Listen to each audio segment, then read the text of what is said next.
there! Welcome back to my neck of the woods, and welcome to everyone who's new. It has been a while, but today, friends, I am back with another episode in the series where I draw your D&D characters. Thank you so much for your patience, and I hope you enjoyed today's video. It really has been a while, over a month ago. I have been working on commissions, mostly, and a few drawings for my D&D group. Here are some of the commissions that I've made for you guys. Thank you so much for commissioning me. These have been so much fun to work on, and if any of you are thinking about commissioning me as well, I will list my prices and rules in the description below. And if you're interested, you can send me an email at commissioncryptid@gmail.com. On top of the digital art commissions, an old coworker of mine commissioned a pet portrait of her dog, who sadly passed away. This is the very first pet portrait I've ever attempted, and so I told her if she's not happy with it, and it doesn't look like her dog, then she doesn't have to buy the artwork, and we'll just call it good practice for me. I am honored that she put so much trust in me with such a special painting, especially since I'm not a professional painter by any means. This painting is not done yet. There's a lot for me left to do and to fix, but this is where it's at. She actually did come over to see the progress, and it made her cry. She loved it so far, and I can't wait to finish it. I'm so glad that she's happy with it so far. And lastly, along with a few drawings that I made for the D&D party, I also made an animatic of Amora, my fairy druid, and the entity that had been imprisoned in her ugly purse, as well as Egon, our changeling warlock, who's in a pact with the Beyonder, and who has been looking for his wife who suddenly went missing. If you would like to see the full animatic, it's up on my TikTok. I do want to get better at making animatics and trying out animation as well, and I might post some on here in the future and make some videos on it. Okay, that's pretty much all for the intro. I won't drag it out too long. I thought I'd bring you guys up to speed on what I've been doing.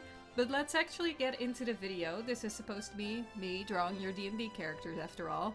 There have been so many applications and character entries for this. Oh my goodness. Thank you for your participation, and I would like to apologize for the whole process not being that streamlined yet. I quickly realized that taking these character applications through my DMs was a bad idea, so I did change it to a Google form eventually. Some of you suggested that, and even took it upon yourself to make a Google form for me.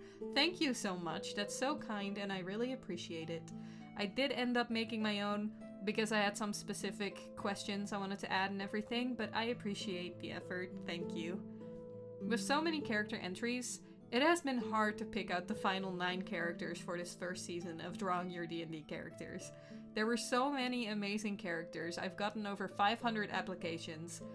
I did pick out the final 9 who will be revealed one video at a time.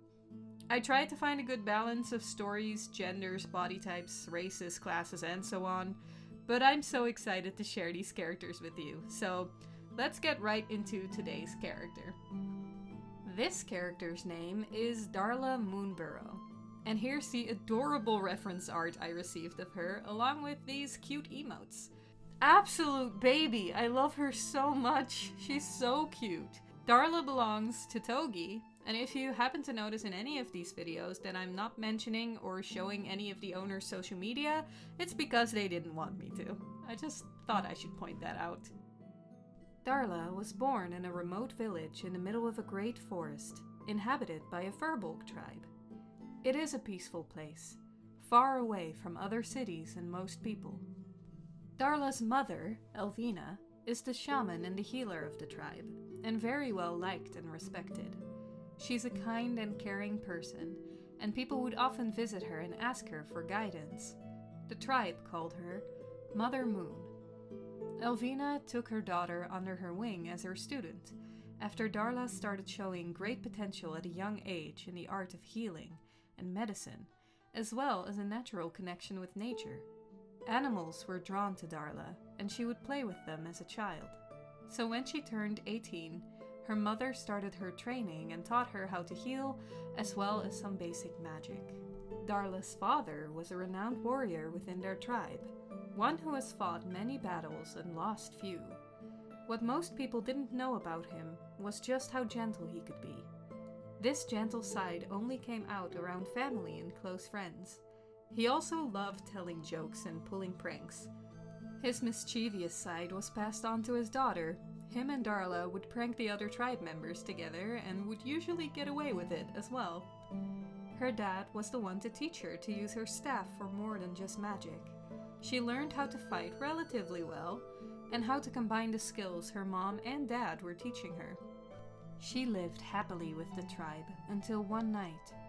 She was laying under the night sky, looking up at the stars. She always felt drawn to the stars. They filled her with a sense of wonder. It's like they were calling for her. She drifted off to sleep on this moonless night and sunk into a dream. Darla awoke in a field of sparkling flowers, bright and shaped like stars. The night sky above her was empty. No stars, no moon. Standing up, she slowly started walking through the field, looking up, searching for the stars.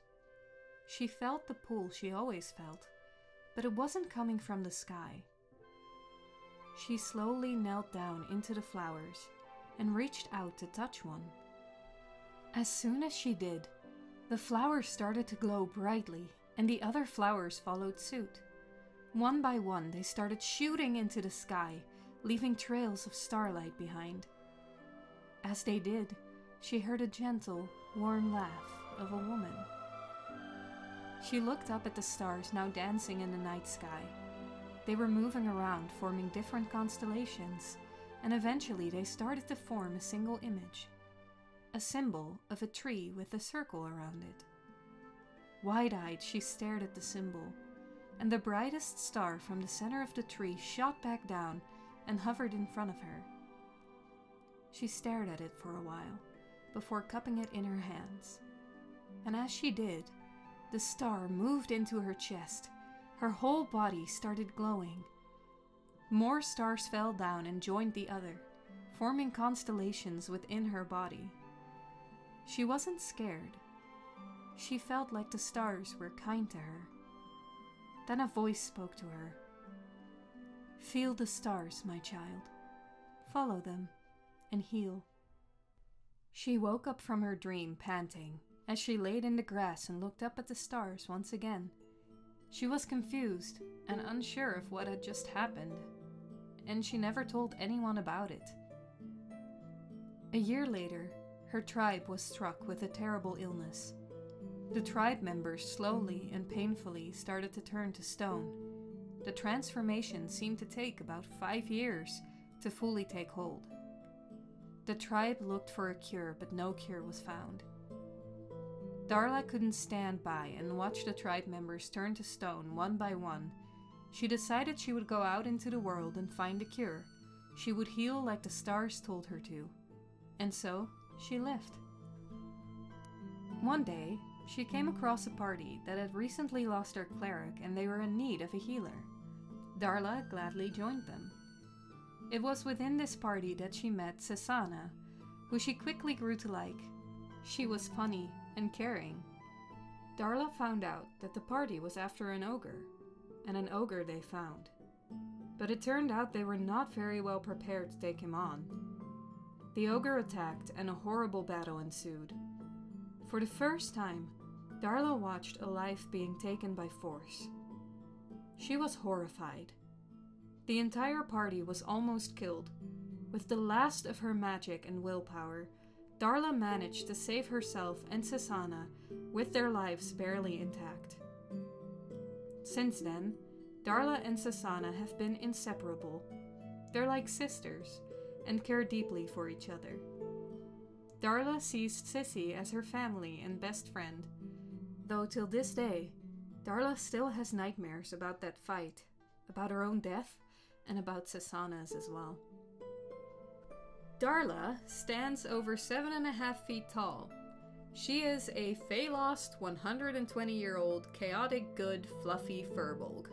Fluffy being a very important detail. This application mentioned her fluffiness many times. And she's a druid of the Circle of Stars as well as a life cleric. Darla is kind, sweet. She adores hugs and appreciates kind words. She'll never be rude to anyone, but will speak her mind when called for. She will take care of anyone in need, friend or foe, and will also try to adopt every animal she encounters. Therefore, she is always traveling with about 20 animals or so. Her flower crown shows how she feels, I assume kind of like a big flowery mood ring, and she has a fluffy bunny familiar. She's a pacifist, and she tends to apologize a lot.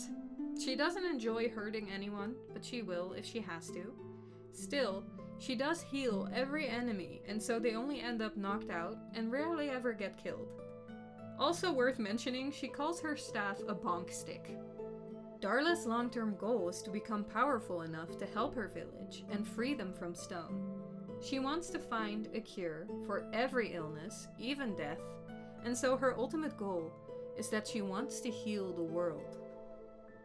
I love Darla. I think she's so precious, and I really like how magical her background story feels. I love the whole dream with the stars and the magical, secluded forest village of Furbolg, and her mom and her dad. I can just imagine it so well. It's very vivid and enchanting to me, and I love it. Togi, I enjoyed our short conversation on Insta as well, very much so. Thank you for your support, and thank you so much for sharing Darla's story with us and trusting me with your character. I loved drawing her, and I hope you liked the drawing I ended up making. And to everybody else, I hope you all enjoyed Darla's story, the art, and hanging out with me for a bit today. Thank you for watching, and thank you for your support, and I hope you all have a wonderful day. I will see you guys in the next video.